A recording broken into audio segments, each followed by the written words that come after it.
This is where the men get separated from the boys. I think you guys have all seen it, but over last night, over the night, Bitcoin went to $48,000. Ethereum today is down 20%. I am going to look at it right now as we speak. I'm looking at it here over on the iPad. Bitcoin is down 13%, sitting right now at 52.8 thousand. Another little tip, if you're able to buy the craziest of sell-offs, like just now 48,000, crazy amounts of profit, but still nonetheless, you'd be at a loss today probably because this is crazy. Ethereum right now is down to 23.26. I'm not even sure exactly what price it got to, but it most likely was extremely low. Because let me actually show you. This is not the best view here, but this is what you're gonna have to deal with because it's very sunny, right? So I'll just kind of explain what it says. Bitcoin is down roughly 13% today. Ethereum is down roughly 20.5. Solana, my Solana position got absolutely wrecked because of the flash crash that happened. Again, I think the price went to like 100 and...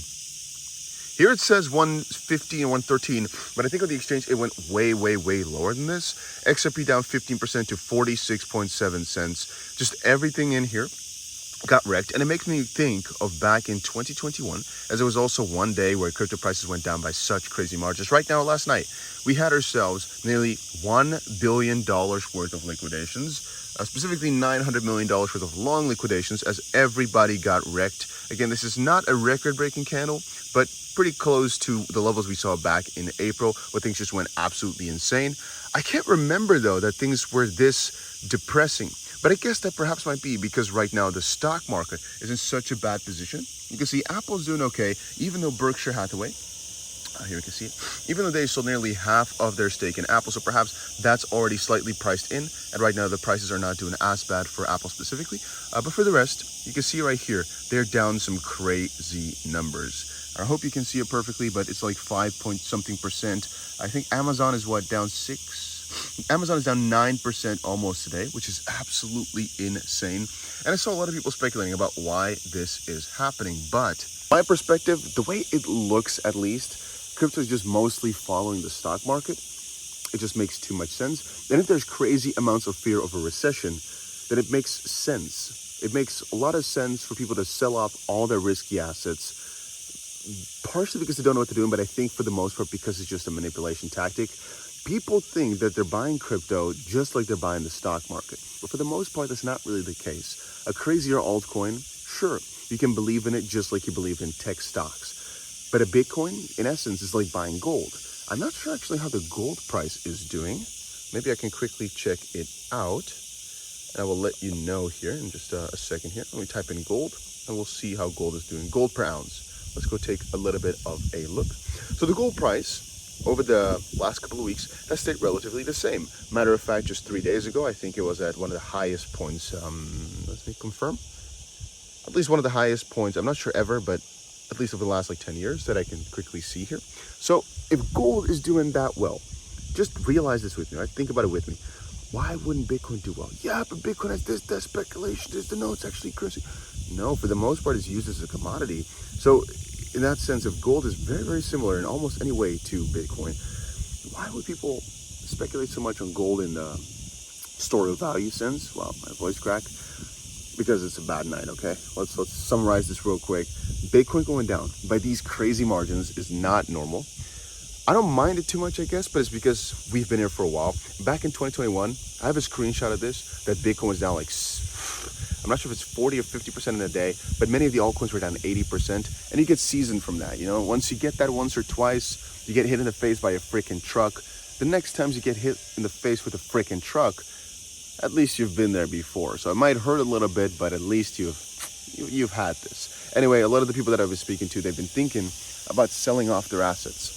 So I'm not talking about selling off all their assets, but I'm talking about every risk asset or selling to buy more. But I'm telling you now, if you did not sell a little bit earlier, right now it's just getting more and more stupid to do so because obviously prices are down so much already. What I will say though, is this is just as described in a few videos back where I said that things will most likely get slightly worse before they get better. And I still believe in that thesis where right now we might have not even seen the bottom yet, depending on how the stock market reacts here. And this lighting is not good, but it will have to do. And another part of it, at least in my own opinion, is that perhaps the market's not going to look too good until slightly further, like closer to September. which mostly has to do with the Fed and their decision. We talked about this a few days ago. That would be the worst outcome, though. If you think about it, that might be one of the worst outcomes for us right now because it's a long wait. And with crypto, the longer you have to wait for these decisions, the more the people get a bit cranky, a little bit crazy.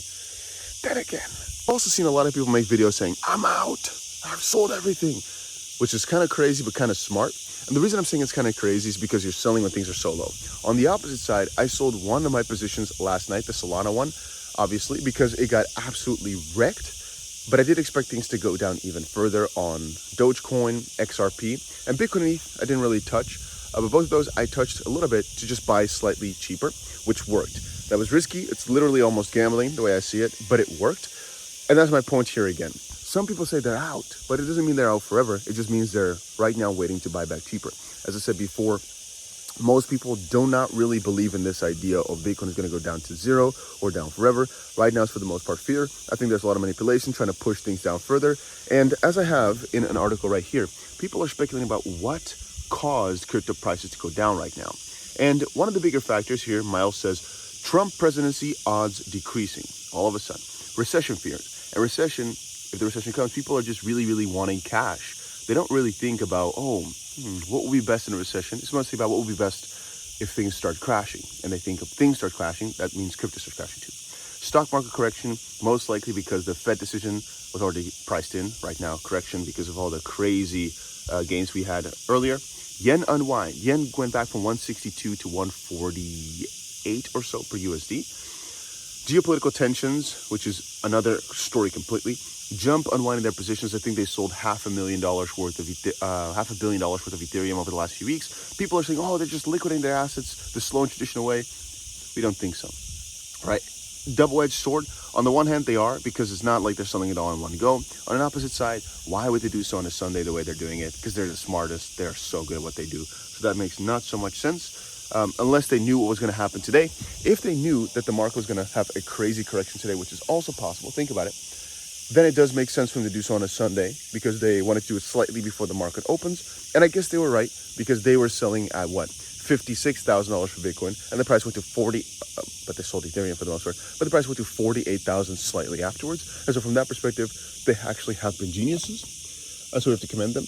There's also recent pump trapped fresh longs, Mt. Gox distributions, and altcoin dispersions is what Miles said in his post. And all of them do indeed make a lot of sense. I'm just walking around here a little bit. I did not jump in yet because it's my phone's overheating. So I'll just say one last thing. As I said at the start of the video, I believe this is where the boys get separated from the men. I see it all as an opportunity. Some will say this is the worst thing that happened in their lives, or they're not. They're so annoyed that things have gone down this way or something, yada, yada, yada. I can't care less. Literally, it's very annoying to see your portfolio being down, but I see it as such a big opportunity, and I'll always see it this way. If you only think in problems or thinking, I'm down a little bit, we have a different style of investing. The way I see it is, whenever it goes down, yes, it might be annoying. Yes, it might be kind of annoying. Yes, it might be kind of awful. But at least, you get another opportunity to buy cheap because this asset's going to stay around forever, or at least for a long time. And I do believe will go up at least soon enough. Even if it takes a few months and you hate yourself every day, ultimately, it'll all be worth it, boys. At least that's what I believe. I'm buying the dip. If you're afraid and you sell everything, theoretically speaking, there's a couple ways in which it could work. One is if you sell everything, you wait for the market to start bouncing back up. And once you find it good enough, you start longing with some extra leverage. So you're grabbing the wick less big once it starts moving up, but you're taking it with more severity. It's a possibility. And the second possibility is to just wait now until it goes to like 42, for example, if that's what you wanted to do, and try to buy even cheaper. But for me, no, the way I see my risk management, it's better to actually, if you have longs open, for example, put more money into your account so they don't get liquidated. That's one. And if you are just holding spot, just kind of forget about it for a little bit. I know you could have always think, but if I sold, I would have had to buy, could have buy more. But that's difficult. That's risky. For the most part, even some of the richest friends I've got, they don't ever sell anything. They just hold on and forget about it. You might say, but they don't need the money. If you need it, you need to use it for something else. Do not invest it because obviously only invest what you're able to lose. And just try to buy back cheaper. If you can't, though, just wait it out. It's more annoying, but it will be fine. Ladies and gentlemen, that's about it.